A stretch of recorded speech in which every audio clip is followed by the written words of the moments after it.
কোনো ধরনের মব জাস্টিসকে প্রশ্রয় দেওয়া হবে না বলে হুঁশিয়ারি দিয়েছেন ডিএমপি কমিশনার শেখ সাজ্জাদ আলী। সকালে ডিএমপির প্রধান কার্যালয়ে এক অনুষ্ঠান শেষে সাংবাদিকদের প্রশ্নের জবাবে এই হুঁশিয়ারি দেন তিনি। ডিএমপি কমিশনার বলেন, দোষীদের চিহ্নিত করে আইনের আওতায় আনা হবে। দাবি দাওয়া আদায়ে সড়ক অবরোধ করা যাবে না বলেও জানান ডিএমপি কমিশনার শেখ সাজ্জাদ আলী। সোহান খানের প্রতিবেদন। বিগত ১৬ বছর ফ্যাসিস্ট আওয়ামী লীগের শাসন আমলে মানবাধিকার লঙ্ঘন, বিচার বিভাগের স্বাধীনতা হরণ, জনগণের নাগরিক অধিকার বঞ্চিত করেছেন। তাদের উপর ক্ষোভে ফুঁসে উঠেছেন জনগণ। গেল বছরের ৫ আগস্টের পর ফ্যাসিস্ট দোসরদের শিক্ষা দিতে ছাত্র জনতা তাদের তুলে দেয় আইনশৃঙ্খলা বাহিনীর হাতে। এমন বাস্তবতায় আইনশৃঙ্খলা বাহিনীর সামনেই এমন হেনস্থার ঘটনা ঘটছে।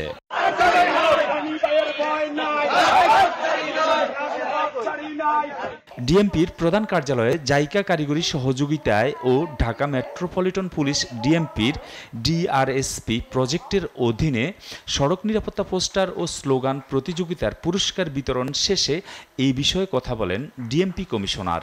তিনি বলেন, মব জাস্টিস প্রতিরোধে সবাইকে সতর্ক থাকতে হবে। এই ঘটনায় একজন অ্যারেস্ট আছে এবং আমরা একটা মামলাও নিচ্ছি যাতে এই ধরনের ঘটনা না ঘটে। আমরা মব জাস্টিস অ্যালাউ করতেছি না। আমরা অনেক মামলাও নিয়ে নিছি। ইভেন আমার অফিসাররাও ১-২টি ক্ষেত্রে সঠিক সিদ্ধান্ত না নেওয়ার কারণে আমি তাদেরকে সাসপেন্ড করছি। ৩ মাস, ৪ মাস, ২ মাস আগে মব জাস্টিস যে পরিমাণ ছিল এখন আর অতটা নাই। কেউ যেন কোনো অপরাধীকে ধরার জন্য না যায়, আপনারা আমাদেরকে খবর দেন।